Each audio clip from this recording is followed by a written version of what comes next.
Hi ಎಲ್ರಿಗೂ ನಮಸ್ಕಾರ. ಯಾರ್ಯಾರು ನನ್ನನ್ನು ಮಿಸ್ ಮಾಡ್ಕೊಂಡಿದ್ರಿ ಎಲ್ರಿಗೂ miss you too, love you too. ಎಲ್ಲರೂ ಹೀಗೆ ನನಗೆ ಸಪೋರ್ಟ್ ಮಾಡಿ, ಸರಿನಾ? ತುಂಬ ಜನ ಕೇಳಿದ್ದೀರಾ ನನಗೆ, ಅದಕ್ಕೆ ಎಲ್ರಿಗೂ ನನ್ನ ಕಡೆಯಿಂದ ಒಂದು ಬಿಗ್ ಹಾಯ್, ಓಕೆನಾ? ಎಲ್ರಿಗೂ ಹಾಯ್. ಎಲ್ಲರೂ ಹೀಗೆ ನಮ್ಮ ಚಾನಲ್ಗೆ ಲೈಕ್, ಶೇರ್, ಕಮೆಂಟ್ ಹಾಗೆ ಸಬ್ಸ್ಕ್ರೈಬ್ ಆಗೋದನ್ನು ಮಾತ್ರ ಮರಿಬೇಡಿ, ಓಕೆನಾ? ಧನ್ಯವಾದಗಳು. ಹೇಳಿ ನೇತ್ರ, ಏನು ಕೃತಿ ಬಗ್ಗೆ ಹೇಳ್ತಾ ಇದ್ದಿಲ್ಲ? ಅವಳೇ ಇಲ್ಲಿದು ಏನದು ಇಲ್ಲಿ ನಡೀತಾ ಇರೋದು ಎಲ್ಲ ವಿಷಯನೂ ನಿಮ್ಮ ಮನೆಯಲ್ಲಿ ಶೇರ್ ಮಾಡ್ತಾ ಇದ್ದಾಳಂತೆ. ನಿನ್ನ ಹತ್ರ ಪ್ರೂಫ್ ಏನಿದೆ? ಇಲ್ಲೇ ರಾಣಿ ಇದ್ದಾಳೆ ನೋಡಿ ಸರ್, ಅವಳಿಗೆ ಕೇಳಿ. ಯಾಕಂದರೆ ನಾನು ರಾಣಿನ ಕೃತಿ ಬರೋಕ್ಕಿಂತ ಮುಂಚೆ ಕೃತಿ ಮೇಡಮ್ ಅವ್ರು ಬರೋಕ್ಕಿಂತ ಮುಂಚೆ ಅವ್ರ ಕ್ಯಾಬಿನಲ್ಲಿ ರಾಣಿನ ಬಿಟ್ಟು ನಾನು ಬಂದಿದ್ದೆ. ಇವಾಗ ಕೃತಿ ಮೇಡಮ್ ಅವ್ರು ಹೋದ್ಮೇಲೆ ರಾಣಿನ ಹೊರಗಡೆ ಕರ್ಕೊಂಡು ಬಂದಿದ್ದೀನಿ. ಅವಳೇ ಇದ್ಲು ಸಾಕ್ಷಿಗೆ. ಕೃತಿ ಮೇಡಮ್ ಅವ್ರು ಏನೇನು ಮಾತಾಡಿದ್ದಾರೆ ಎಲ್ಲ ಗೊತ್ತು ರಾಣಿಗೆ. ನೀವೇ ಕೇಳಿ ಅವಳಿಗೆ. ಹೇಳು ರಾಣಿ, ಏನೇನಾಯಿತು? ಕೃತಿ ಯಾರ ಜೊತೆ ಮಾತಾಡ್ತಾ ಇದ್ಲು, ಏನೇನು ಮಾತಾಡ್ತಿದ್ಲು, ನನ್ನ ಹತ್ರ ಹೇಳು. ಎಲ್ಲನೂ ಕ್ಲಿಯರ್ ಆಗಿ. ಸಾಗರ್ ಸರ್, ನಿಮಗೆ ಆವಾಗಲೇ ಅಕ್ಕ ಏನೇನು ಹೇಳಿದ್ದಾಳೆ ಎಲ್ಲನೂ ನಿಜ. ಕೃತಿ ಮೇಡಮ್ ಅವರೇ ಸಂಜಯ್ಗೆ ಎಲ್ಲ ವಿಷಯನೂ ಹೇಳ್ತಾ ಇರೋದು. ಸಂಜಯ್ ನಮ್ಮ ಮನೆಯಲ್ಲಿ ಯಾರಿಗೆ ವಿಷಯನ ಹೇಳ್ತಾ ಇದ್ದಾರೆ ಅಂತ ನಮಗಿನ್ನೂ ಅಷ್ಟು ಕ್ಲಿಯರ್ ಇಲ್ಲ. ಅದೇ ಪವಿತ್ರ ಯಾರದು ಪಲ್ಲವಿ ಅಕ್ಕನ ಮುಂದೆ ಹೇಳ್ತಾ ಇರ್ಬೋದು ಅಂತ ಅನಿಸುತ್ತೆ. ಇದು ಅಷ್ಟೇ ಅಲ್ಲ ಸರ್, ಇದಕ್ಕಿಂತ ಮುಂಚೆಯಿಂದನೂ ಕೃತಿ ಮೇಡಮ್ ಅವರಿಗೆ ನಮ್ಮ ನೇತ್ರ ಅಕ್ಕನ ಮೇಲೆ ಭಾಳ ಸಿಟ್ಟಿದೆ.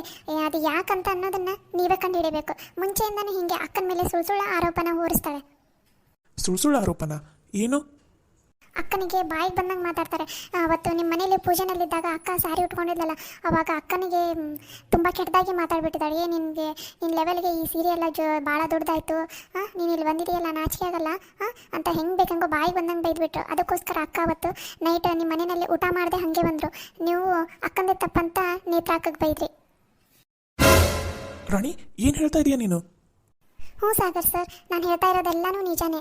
ಕೃತಿ ಮೇಡಮ್ ಅವರು ನಿಮ್ಮ ಮುಂದೆ ಒಂಥರ ಇರ್ತಾರೆ, ನೀವು ಇಲ್ಲದಾಗ ಬರೀ ನೇತ್ರಾಕ್ಕಕ್ಕೆ ಬೈಯೋದು, ಹಿಯಾಸೋದು ಇದನ್ನೇ ಮಾಡ್ತಾರೆ. ನೇತ್ರ, ಇದೆಲ್ಲ ನಿಜಾನಾ? ಹೌದು ಸರ್. ಯಾಕೆ ನೇತ್ರ, ಇಷ್ಟೆಲ್ಲ ಆದ್ರೂ ನನ್ನ ಹತ್ರ ನೀನು ಒಂದು ಮಾತು ಕೂಡ ಹೇಳಿಲ್ಲಲ್ಲ, ಯಾಕೆ? ನೀನು ಮುಂಚೆನೇ ಹೇಳಿದಿದ್ರೆ ನಾನು ಕೃತಿಗೆ ಇಷ್ಟ ಹದಿಮೀರೋವರೆಗೂ ನಾನು ಕೈ ಬಿಡ್ತಾನೆ ಇಲ್ಲ ಇದ್ದೆ. ಮುಂಚೆನೇ ಹೇಳೋದಕ್ಕಾಗಲ್ಲ? ಮಾಡ್ತೀನಿ. ನಾನು ಮಾತ್ರ ಕೃತಿನ ಸುಮ್ಮನೆ ಬಿಡೋದಿಲ್ಲ. ಈಗಲೇ ಹೋಗಿ ಸೊಕ್ಕು ಮುರಿಸ್ತೀನಿ. ಸರ್ ಪ್ಲೀಸ್ ನೀವು ಸಿಟ್ಟು ಮಾಡ್ಕೋಬೇಡಿ. ಇವಾಗಲೇ ನೀವು ಹೋಗಿ ಏನಾದರೂ ಕೃತಿ ಮೇಲೆ ಒದರಾಡ್ಬಿಟ್ರೆ ಅವಳಿಗೆ ಮತ್ತೆ ನನ್ನ ಮೇಲೆ ಸಿಟ್ಟು ಬಂದುಬಿಡುತ್ತೆ. ಆಮೇಲೆ ಸರಿಯಾದ ಟೈಮ್ ಕೂಡ ಅಲ್ಲ. ಇನ್ನೂ ಅವ್ರ ತಲೆಯಲ್ಲಿ ಏನೇನಿದೆ, ಇನ್ನೂ ಏನೇನು ಅವ್ರ ತಲೆಯಲ್ಲಿ ಓಡ್ತಾ ಇದೆ, ಅವರು ಮತ್ತು ಕೃತಿ ಮೇಡಮ್ ಅವರು ಸಂಜಯ್ ಅವರು ಹೇಗೆ ಭೇಟಿಯಾದರು, ಇದನ್ನೆಲ್ಲ ನಾವು ಕಂಡು ಹಿಡಿಲೇಬೇಕು ಸರ್. ಈಗಲೇ ಹೋಗಿ ನೀವು ಅವ್ರ ಮೇಲೆ ಒದರಾಡ್ಬಿಟ್ರೆ ಅವ್ರು ಮತ್ತೆ ಹೆಂಗಾದರೂ ಮಾಡಿ ಎಸ್ಕೇಪ್ ಆಗಿಬಿಡ್ತಾರೆ. ಹಾಗಂತ ಇವಾಗ ನಾನು ಸುಮ್ಮನೆ ಇರಬೇಕಾ? ಪ್ಲೀಸ್ ಸರ್, ಇನ್ನೊಂದು ಸ್ವಲ್ಪ ದಿನ ಅಷ್ಟೇ ನನಗೆ ಟೈಮ್ ಕೊಡಿ. ಆಮೇಲೆ ನಿಮ್ಗೆ ಹೆಂಗೆ ಅನ್ಸುತ್ತೆ ಹಂಗೆ ಮಾಡಂತ್ರಿ ಅಂತ. ಇಲ್ಲ ನೇತ್ರ, ಇದನ್ನು ಹಿಂಗೆ ಬಿಟ್ಟರೆ ಸರಿ ಹೋಗೋದಿಲ್ಲ. ಕೃತಿ ಇನ್ನೂ ಜಾಸ್ತಿ ಮಾಡ್ತಾಳೆ. ಇವಾಗಲೇ ನಾವು ಇವಾಗಲೇ ಅವಳ ಹತ್ರ ಮಾತಾಡಬೇಕು, ಇದನ್ನೆಲ್ಲ ಸರಿ ಮಾಡಬೇಕು. ಇನ್ನೂ ಬಿಟ್ಟರೆ ಇನ್ನೂ ಜಾಸ್ತಿ ಆಗುತ್ತೆ ಇದು. ಸರ್ ಪ್ಲೀಸ್ ಸರ್, ಸಿಟ್ಟಿನಲ್ಲಿ ಯಾವುದೇ ಡಿಸಿಷನ್ ತೊಗೋಬೇಡ್ರಿ. ಇನ್ನೂ ಒಂದು ಸ್ವಲ್ಪ ದಿನ ಅಷ್ಟೇ ವೇಟ್ ಮಾಡಿ ಸರ್. ಇನ್ನೂ ಅವ್ರ ಮುಂದೆ ಇನ್ನೂ ಏನೇನು ಪ್ಲ್ಯಾನ್ ಮಾಡ್ಕೊಡಿ ಅಂತಾರೆ ಅದನ್ನೆಲ್ಲ ನಾವು ತಿಳ್ಕೊಬೇಕು. ಒಂದು ಸ್ವಲ್ಪ ದಿನ ಸರ್ ಪ್ಲೀಸ್. ಅಕ್ಕ, ಅವರಿಬ್ಬರು ಪ್ಲ್ಯಾನ್ ಮಾಡಿ ಸಂಜಯ್ ಇದ್ದಾನಲ್ಲ ಅವನು ನಮ್ಮ ಮನೆಯಲ್ಲಿ ಜಗಳ ಹಚ್ಚಿ ನಿನ್ನನ್ನು ಮನೆಯಿಂದ ಹೊರಗೆ ಹಾಕೋ ಪ್ಲ್ಯಾನ್ ಇದೆ. ಕೃತಿ ಮೇಡಮ್ ಅವ್ರದ್ದು ಇಲ್ಲಿ ಸಾಗರ್ ಸರ್ ಹತ್ರ ನಿನ್ನ ಬಗ್ಗೆ ಹೇಳಿ ಆಫೀಸಿಂದ ನಿನ್ನನ್ನು ಇಲ್ಲಿಂದ ಹೊರಗೆ ಹಾಕಬೇಕು ಅಂತ ಪ್ಲ್ಯಾನ್ ಇದೆ. ಈಗ ಅವ್ರದ್ದು ಮುಂದಿನ ಪ್ಲ್ಯಾನ್ ಇದೆ ಅಕ್ಕ. ನೋಡು ನೇತ್ರ, ನೋಡು ಎಷ್ಟು ಕ್ರಿಮಿನಲ್ ಆಗಿ ಯೋಚನೆ ಮಾಡ್ತಾ ಇದ್ದಾರೆ ಅವರು. ಈಗಲೂ ಸುಮ್ಮನೆ ಇರಬೇಕಾ ನಾನು? ಸರ್ ಪ್ಲೀಸ್ ಸರ್, ಇನ್ನೊಂದು ಸ್ವಲ್ಪ ದಿನ ಅಷ್ಟೇ. ನಾನು ಏನೂ ಹೊಸದಾಗಿ ಪ್ಲ್ಯಾನ್ ಮಾಡ್ತೀನಿ. ಪ್ಲೀಸ್ ಸರ್, ಇನ್ನೊಂದು ಸ್ವಲ್ಪ ದಿನ. ನಿಮಗೆ ಎಲ್ಲ ಗೊತ್ತಿದ್ದರೂ ಏನೂ ಗೊತ್ತಿಲ್ಲದೆ ಇರೋ ಹಾಗೆ ಸುಮ್ಮನೆ ಇದ್ಬಿಡಿ ಸರ್ ಪ್ಲೀಸ್. ಸರ್ ಪ್ಲೀಸ್ ಇದೊಂದು ಸಲ ಅಕ್ಕನ ಮಾತು ಕೇಳಿ. ಅಕ್ಕ ಏನಾದರೂ ಪ್ಲ್ಯಾನ್ ಮಾಡೇ ಮಾಡ್ತಾಳೆ. ಇನ್ನೊಂದು ಸ್ವಲ್ಪ ದಿನ ಅಕ್ಕ ಹೇಳ್ದಂಗೆ ಆ್ಯಕ್ಟ್ ಮಾಡಿ. ಅವಳು ಏನೋ ಒಂದು ಪ್ಲ್ಯಾನ್ ಮಾಡಿದ್ದಾಳೆ. ಪ್ಲೀಸ್ ಸರ್, ನೀವು ಈಗಲೇ ಸಿಟ್ಟಿನಲ್ಲಿ ಯಾವುದೋ ಒಂದು ಡಿಸಿಷನ್ ತೊಗೊಂಡ್ರು ಮತ್ತೆ ಈ ತೊಂದರೆ ಆಗೋದು ನೇತ್ರ ಅಕ್ಕನಿಗೆ. ಸರಿ, ನಾನು ಇನ್ನೂ ಒಂದು ಸ್ವಲ್ಪ ದಿನ ಅಷ್ಟೇ ಸುಮ್ಮನೆ ಇರ್ತೀನಿ. ಅಷ್ಟರಲ್ಲಿ ನೀನು ಏನು ಮಾಡ್ತೀಯೋ ನನಗೆ ಗೊತ್ತಿಲ್ಲ. ಅವಳೇ ತಪ್ಪಾಯಿತು ನಾನು ಒಪ್ಕೋಬೇಕು. ಹಂಗೆ ಮಾಡಬೇಕು ಇಬ್ಬರು ಸೇರಿ, ಸರಿನಾ? ನಿನಗೆ ನನ್ನ ಕಡೆಯಿಂದ ಏನೇ ಹೆಲ್ಪ್ ಬೇಕಾದ್ರೂ ಡೈರೆಕ್ಟಾಗಿ ಬಂದು ಕೇಳು, ಏನೂ ಸಂಕೋಚ ಮಾಡ್ಕೋಬೇಡ, ಸರಿನಾ? ಸರಿ ಸರ್, ಥ್ಯಾಂಕ್ ಯು ಸರ್, ನನಗೆ ಇನ್ನೊಂದು ಸ್ವಲ್ಪ ದಿನ ಟೈಮ್ ಕೊಟ್ಟಿದ್ದಕ್ಕೆ. ಇಟ್ಸ್ ಓಕೆ ನೇತ್ರ, ನೀನು ಏನೂ ತಿಳ್ಕೊಳಕ್ಕೆ ಹೋಗಬೇಡ. ನಿಂಗೆ ಏನೇ ಪ್ರಾಬ್ಲಮ್ ಆದ್ರೂ ನನ್ನ ಹತ್ರ ಶೇರ್ ಮಾಡು. ನಾನು ಏನಾದರೂ ಪ್ಲ್ಯಾನ್ ಮಾಡ್ತೀನಿ. ಕೃತಿ ಸಂಜೆ ಹೆಂಗೆ ಮೀಟ್ ಆದರೂ, ಅವರಿಬ್ಬರು ಹೆಂಗೆ ಫ್ರೆಂಡ್ಸ್ ಆದರೂ ಇದನ್ನು ತಿಳ್ಕೊಬೇಕು, ಸರಿನಾ? ಸರಿ ಸರ್, ಇವಾಗ ನೆಕ್ಸ್ಟ್ ಅದನ್ನೇ ಮಾಡ್ತೀನಿ ನಾನು. ನೀನು ಮನೆಯಲ್ಲಿ ಏನೇ ಘಟನೆ ನಡೆದ್ರೂ, ಏನೇ ಜಗಳ ಆದ್ರೂ ನನಗೆ ಇಮ್ಮಿಡಿಯೇಟಾಗಿ ಕಾಲ್ ಮಾಡಿ ಹೇಳು. ಹಾಗೆ ನಾನಿಲ್ಲಿ ಕೃತಿ ಮೇಲೇನೂ ಕಣ್ಣಿಟ್ಟಿರ್ತೀನಿ. ಅವಳು ಇಲ್ಲಿ ಏನಾದರೂ ಹೆಚ್ಚು ಕಮ್ಮಿ ಮಾಡಿಲ್ಲಂದರೆ ನಾನೇನು ಹೇಳ್ತೀನಿ, ಸರಿನಾ? ಯಾವುದೇ ಕಾರಣಕ್ಕೂ ಏನೇ ವಿಷಯ ಇದ್ರೂ ಮುಚ್ಚಿಡೋ ಹಾಗಿಲ್ಲ, ಓಕೆನಾ? ಸರಿ ಸರ್, ಹಾಗೆ ಮಾಡ್ತೀನಿ. ಸರಿ ಸರ್, ನನಗೆ ಆಲ್ರೆಡಿ ಟೈಮ್ ಆಯಿತು, ಮನೆಗೆ ಹೋಗ್ತೀನಿ. ಊರಿಗೆ ಬೇರೆ ಹೋಗಬೇಕಲ್ಲ, ಅದಕ್ಕೋಸ್ಕರ ಬೇಗ ಹೋಗ್ತೀನಿ ಸರ್. ಇಲ್ಲಾಂದರೆ ಮತ್ತೆ ಬಸ್ ಸಿಗೋದಿಲ್ಲ. ಸರಿ, ಓಕೆ, ನೀವು ಹೋಗಿರು. ಮನೆ ರೀಚ್ ಆದಮೇಲೆ ನನಗೊಂದು ಕಾಲ್ ಮಾಡು, ಸರಿನಾ? Okay sir. Thank you sir, ನನಗೆ ಇಷ್ಟೊಂದು ಸಪೋರ್ಟ್ ಮಾಡ್ತಾ ಇರೋದಕ್ಕೆ. It's okay. ಅದನ್ನೆಲ್ಲ ನೀನು ತಲೆಯಲ್ಲಿ ಇಟ್ಕೊಳಕ್ಕೆ ಹೋಗ್ಬೇಡ. ಏನೇ ಹೆಲ್ಪ್ ಇದ್ರೂ ಎಷ್ಟೊತ್ತಲ್ಲೇ ಆಗಿರಲಿ ನನಗೆ ಕೇಳು, ನಾ ಹೆಲ್ಪ್ ಮಾಡೇ ಮಾಡ್ತೀನಿ. ಓಕೆನಾ? ಓಕೆ ಸರ್, ನಾನು ಹೋಗಿ ಬರ್ತೀನಿ ಸರ್. ಬಾಯ್. Okay bye. ರಾಣಿ, ಹೇಳಿ ಸರ್. ಅವಾಗಲೇ ನೇತ್ರಾಕ್ಕನ ಬಗ್ಗೆ ಏನೋ ಹೇಳ್ತಾ ಇದೆಯಲ್ಲ, ಏನದು ಹೇಳು. ರಾಣಿ ಬಾ, ಟೈಮ್ ಆಯಿತು. ಸರ್ ನಾಳೆ ಮತ್ತೆ ನಾ ಆಫೀಸಿಗೆ ಬರ್ತೀನಿ, ನಾನು ಅವಾಗ ಹೇಳ್ತೀನಿ. ಓಕೆನಾ? ಅಕ್ಕ ಕರೀತಾ ಇದ್ದಾಳೆ ಇವಾಗ. Bye sir. ನೇತ್ರ, ಇನ್ಮೇಲೆ ನಿನ್ನ ಬಗ್ಗೆ ಏನೇ ತಿಳ್ಕೊಬೇಕಂತ ಅಂದ್ರೂ ರಾಣಿನ ಕಾಂಟ್ಯಾಕ್ಟ್ ಮಾಡಿದ್ರೆ ಸಾಕು. ಸಾಗರ್, ಏನು ಸಾಗರ್ ಎಷ್ಟೊಂದು ಖುಷಿಯಾಗಿದೆಯಾ? ಏನು ಸಮಾಚಾರ? ಏನಿಲ್ಲ ಬಿಡೋದು. ಹಾಗೆ ಏನು ಬಂದಿದ್ದು? ಸರ್ ಟೈಮ್ ಆಯಿತು, ಮನೆಯಲ್ಲಿ ಬಾಸ್ ಮತ್ತು ಮೇಡಮ್ನವ್ರು ಬಂದಿದ್ದಾರಂತೆ. ನಿಮಗೆ ಕಾಲ್ ಮಾಡಿದ್ರಂತೆ, ನೀವು ರಿಸೀವ್ ಮಾಡಿಲ್ಲಂತಲ್ಲ. ಏನು ಡ್ಯಾಡಿ ಮಮ್ಮಿ ಬಂದಿದ್ದಾರಂತ? ಅಯ್ಯೋ ನಂದು ಕಾಲೇ ಮೊಬೈಲೇ ನೋಡಿಲ್ಲ ನಾನು. ಅದು ನೇತ್ರ ಅವ್ರ ಜೊತೆ ಒಂದು ಸ್ವಲ್ಪ ಮಾತಾಡ್ತಾ ಇದ್ದೆಲ್ಲ, ಹಾಗಾಗಿ ಫೋನಿನ ಕಡೆ ಲಕ್ಷಣ ಹೋಗಿಲ್ಲ ನನಗೆ. ಏನು ನೇತ್ರ ಮೇಡಮ್ ಅವ್ರ ಜೊತೆ ಮಾತಾಡ್ತಾ ಇದ್ರೆ ಫೋನ್ ಇದೆ, ನಾವೆಲ್ಲ ಇದ್ದೀವಿ ಅನ್ನೋದನ್ನೇ ಮರೆತು ಬಿಡ್ತೀರಲ್ಲ. ಹಾಗೇನಿಲ್ಲ, ನಡಿ ಕಾರ್ ತೆಗಿ, ಹೋಗೋಣ ಬೇಗ ಮನೆಗೆ. ಸರಿ, ನಾನು ಬೇಗ ಬಾ, ಕೆಳಗಡೆ ಕಾರ್ ತೆಗ್ದಿರ್ತೀನಿ. ಓಕೆ ನಡಿ, ಇವಾಗಲೇ ಬಂದುಬಿಡ್ತೀನಿ.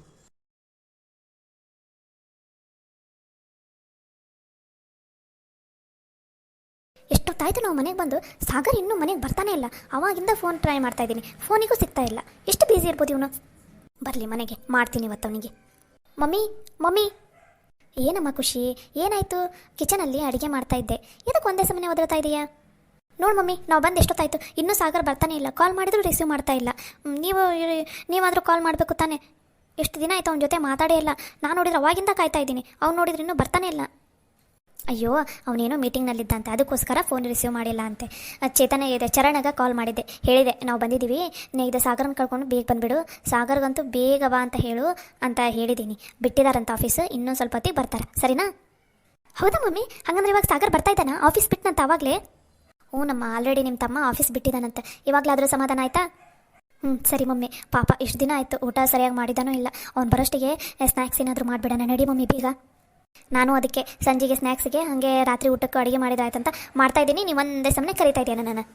ಅಯ್ಯೋ ಹೌದಾ ಮಮ್ಮಿ, ಸಾರಿ. ನಡಿ ಮಮ್ಮಿ, ಹೋಗೋಣ ಬೇಗ ಅಡುಗೆ ಮಾಡಿಬಿಡೋಣ. ಇವತ್ತು ನೈಟ್ ಎಲ್ಲರೂ ಕುತ್ಕೊಂಡು ಊಟ ಮಾಡಿರುತ್ತೆ. ಎಷ್ಟು ದಿನ ಆಯಿತು ಎಲ್ಲರೂ ಕುತ್ಕೊಂಡು ಊಟ ಮಾಡಿ. ಸರಿನಾ? ಆಯಿತು ಬಾ. ಹಾಗಾದರೆ ಫಟಾಫಟ್ ನಂಗೆ ನೈಟಿಂದ ಅಡುಗೆ ಎಲ್ಲ ರೆಡಿ ಮಾಡಿಟ್ಟು ಸ್ನ್ಯಾಕ್ಸಿಗೆ ಸ್ವಲ್ಪ ಏನಾದರೂ ತಿನ್ನೋದಕ್ಕಷ್ಟೇ, ಲೈಟಾಗಿ ತಿನ್ನೋದಕ್ಕಷ್ಟೇ ಮಾಡೋಣ. ಓಕೆನಾ? ಸರಿ ಮಮ್ಮಿ, ಬಾ ಬೇಗ. ಹಾಂ ಮಮ್ಮಿ ಬಂದೆ. ಸ್ಪಂದನ, ಸ್ಪಂದನ, ಇದಕ್ಕೆ ಮಮ್ಮಿ ಒಂದೇ ಸಮನೆ ಕರಿತಾ ಇದೆಯಾ? ಆರಾಮಾಗಿ ಪಾಪ್ಕಾರ್ನ್ ತಿನ್ಕೊಂತ ಮೂವಿ ನೋಡ್ತಾ ಇದ್ದೀನಿ, ಒಂದೇ ಸಮನೆ ಓದಲ್ತಾ ಇದೆಯಲ್ಲ. ನಿನ್ನ ಪಾಪ್ಕಾರ್ನ್ ಮಾರಕ್ಕೆ ಮೊದಲು ಚಂದನ ತಂಗ ರೆಡಿ ಆಗೋದು ಕಲಿ. ಬರೀ ತಿನ್ನೋದ್ರಾಗ, ಇಲ್ಲ ಟಿವಿ ನೋಡೋದ್ರಾಗ, ಇಲ್ಲ ಮಲ್ಕೊಳ್ಳೋದ್ರಾಗ, ಬರೀ ಇದಾಗಿದ್ದು ಬಿಡ ನೀ 3 ಹೊತ್ತು. ಎದಕ್ಕೆ ಮಮ್ಮಿ ಏನಾಯಿತು ಈಗ? ಎದಕ್ಕೆ ಒದ್ರಾ ಕುಂತಿದ್ದಿ? ಎದಕ್ಕೆ ಈಗೇನಾಯ್ತು? ಹೇಳು. ಏನು ಹೇಳು ಮಮ್ಮಿ? ನೋಡು ಸ್ಪಂದನ, ನಾ ಹೇಳೋದು ಚಂದನ ತಂಗ ಕೇಳಿಸ್ಕೊ. ಸಾಗರು ಆಫೀಸಿಂದ ಬರಾಕುಂತಾನಂತ. ಅವನು ಬರೋಷ್ಟಿಗೆ ನೀ ಚಂದನ ತಂಗ ರೆಡಿಯಾಗಿ ಬಾಗಿಲದಲ್ಲಿ ನಿಂತ್ಕೊಂಡಿರೋ. ಸಾಗರ್ ಬಂದ ತಕ್ಷಣ ನಿನ್ನನ್ನು ನೋಡ್ಬೇಕು, ಓಡುಗಿ ತಪ್ಕೊಂಡ್ಬಿಡು ಸಾಗರನ. ಅಯ್ಯೋ ಸಾಗರ್ ಮಾವ, ಎಷ್ಟು ದಿನ ಆಗಿತ್ತು ನಿನ್ನ ನೋಡಿ, ಅಷ್ಟು ಮಿಸ್ ಮಾಡ್ಕೊಂಡೆ ಅಂತ ಹೇಳಬೇಕು. ಏನು? ಸರಿ ಮಮ್ಮಿ, ಹಂಗೆ ಮಾಡ್ತೀನಿ. ಆದ್ರೆ ಸಾಗರ್ ಮಾವ ಬಂದ ಮೇಲೆ ಓಡುಗಿ ಇದಕ್ಕೆ ತಪ್ಕೋಬೇಕು. ಮಾಮನ ಬರ್ತಾನಲ್ಲ, ಆವಾಗ ಆರಾಮಾಗಿ ನಿಂತ್ಕೊಂಡು ಮಾತಾಡಿದ್ರಾಗಲ್ಲ. ನೀನು ಹುಚ್ಚಿ, ಈಗ ನಾನು ಹೇಳ್ದಷ್ಟು ಮಾಡ್ತೀನಿ ಏನಿಲ್ಲ ನೀನು. ಸರಿ ಮಮ್ಮಿ, ಸರಿ, ನೀನೇನು ಹೇಳ್ತೀಯ ಅದನ್ನು ಮಾಡ್ತೀನಿ. ಸರಿನಾ? ಸಿಟ್ಟು ಮಾಡ್ಕೋಬೇಡ ಮಮ್ಮಿ, ಹುಡುಗಾಟ ಮಾಡೋಕೆ ಹೋಗಬೇಡ. ನೀನು ಮೊದಲು ಸಾಗರನ್ನು ನಿನ್ನ ಬಲೆಗೆ ಹಾಕು ಅಂತ ಹೇಳಿನಿಲ್ಲ. ಮತ್ತೆ ಹೇಳಿದ್ರು ಮತ್ತೆ ಹಂಗೆ ಮಾಡ್ತೀವಿ. ಅದು ಭಾಳ ದಿನ ಆದಮೇಲೆ ಬಂದಿದ್ದೀ. ಸಾಗರನು ಭಾಳ ದಿನ ಆದಮೇಲೆ ನಿನ್ನ ನೋಡಾಕುಂತಾನ. ಅದಕ್ಕೆ ಸಾಗರ್ ಬರೋಷ್ಟರಲ್ಲಿ ಚಂದನ ತಂಗ ರೆಡಿಯಾಗಿ ನಿಂತ್ಕೊಂಡಿರೋ. ಆಮೇಲೆ ಸಾಗರ್ಗ ಚಾ ಕಾಫಿ ಊಟಕ್ಕೆಲ್ಲ ನೀಡೋದು ನೀನ ಮಾಡು. ಏನು? ಅಲ್ಲ ಮಮ್ಮಿ, ಇದನ್ನೆಲ್ಲ ಮಾಡೋಕೆ ಇದು ಖುಷಿ ಅಕ್ಕ ಮತ್ತು ಅತ್ತೆ ಅದಲ್ಲ, ನಾನು ಯಾಕೆ ಮಾಡ್ಬೇಕು? ಆಗ ನಾನು ಏನು ಹೇಳಾಕುಂತೀನಿ, ನೀನೇನು ಮಾಡಾಕುಂತಿ? ಆತು ಹಂಗಾರ ನಿನ್ನ ಸಾಗರ್ ಮದುವೆ ಆಗಂಗಿಲ್ಲ. ನಿನಗೇನು ತಿಳಿದೈತೆ ಹಂಗೆ ಮಾಡ್ಕೊ ಹೋಗು. ಇಲ್ಲ ಮಮ್ಮಿ, ನೀ ಹೇಳ್ದಂಗೆ ಮಾಡ್ತೀನಿ. ಸರಿನಾ? ಸರಿ, ಇವಾಗೇನು ನೀ ಹೇಳ್ದಂಗೆ ಮಾಡಬೇಕಿಲ್ಲ. ಸರಿ, ಈಗ ಹೋಗಿ ಲಘುನ ಫ್ರೆಶ್ ಅಪ್ ಆಗಿ ಬಂದು ಇಲ್ಲೇ ಕೂತ್ಕೊಂಡಿರ್ತೀನಿ. ಮಾವ ಬಂದ ತಕ್ಷಣ ಓಡಿಗೆ ತಪ್ಕೊಂಡು ಮಾತಾಡ್ತೀನಿ. ಸರಿನಾ? ಹಂಗೆ ಮಾಡು. ಅವ್ನ ಮುಂದೆ ಚಂದ್ರ ತಂಗ ನಕ್ಕೊಂತ ಓಡಾಡ್ಕೊಂತ ಎಲ್ಲ ಕೆಲಸ ನೀನು ಮಾಡ್ದಂಗೆ ಹಂಗೆ ನಾಟಕ ಮಾಡು. ಏನು? ಸರಿ ಮಮ್ಮಿ, ನೀ ಹೇಳ್ದಂಗೆ ಮಾಡ್ತೀನಿ. ಆಯಿತಾ? ನಡಿ ಮೊದಲು ಹೋಗಿ ಕೈಕಾಲು ಮುಖ ತಕ್ಕೊಂಡು ಬಟ್ಟೆ ಯಾವುದಿದೆ ಇಲ್ಲಿ ಬಿಡು, ಚಂದ ಐತಿ. ಸ್ವಲ್ಪ ಚಂದನ ತಂಗ ಮುಖ ಎಲ್ಲರೂ ಮೇಕಪ್ ಮಾಡ್ಕೊಂಡು ಚಂದನ ತಂಗ ರೆಡಿಯಾಗಿ ಬಾಕಲ್ದಾಗಿರೋ. ಹೋಗು ಹೊತ್ತಾತ ಮತ್ತೆ ಬರೋ ಹೊತ್ತಾತವನು. ಸರಿ ಮಮ್ಮಿ. ಏನಂತ ಮಗಳು ಹುಟ್ಟೈತ ಏನು ಮಾಡಬೇಕು ಏನಿಲ್ಲ? ಒಂದು ತಲೆ ಓಡಿಸೋದಾಗ ಗೊತ್ತಿಲ್ಲ, ಎಲ್ಲ ನಾನೇ ಹೇಳಬೇಕು. ಹೇಗಾದರೂ ಮಾಡಿ ನನ್ನ ಮಗಳನ್ನು ಈ ಮನೆ ಸೊಸೆ ಮಾಡ್ಬೇಕು. ಆವಾಗ ನಾನು ನನ್ನ ಮಗಳು ಇಲ್ಲೇ ಆರಾಮಾಗಿರ್ಬೋದು. ಈ ಸಲ ಮಾತ್ರ ಈ ಕೆಲಸ ಮಾಡಲಾರ್ದ ಈ ಮನೆ ಬಿಟ್ಟು ಹೋಗಂಗಿಲ್ಲ. ಇಲ್ಲೇ ಹೊರಗಡೆ ನಾನು ನೋಡ್ಕೊತಿರ್ತೀನಿ. ಸಾಗರ್ ಬಂದ ತಕ್ಷಣ ಹೋಗಿ ನನ್ನ ಮಗಳು ಹೇಳ್ಬಿಡ್ತೀನಿ, ಇದೊಂದು ಹುಂಬಿದ್ದಂಗೆ ಐತೆ ನನ್ನ ಮಗಳು. ನಾ ಹೇಳೋವರೆಗೂ ಯಾವುದಕ್ಕೂ ಮುಂದುವರಿಯಂಗಿಲ್ಲ. ಅದ ಚಲೋ, ನಾನು ನಿಂತ್ಕೊಂಡು ಕಾಯ್ತಿರ್ತೀನಿ.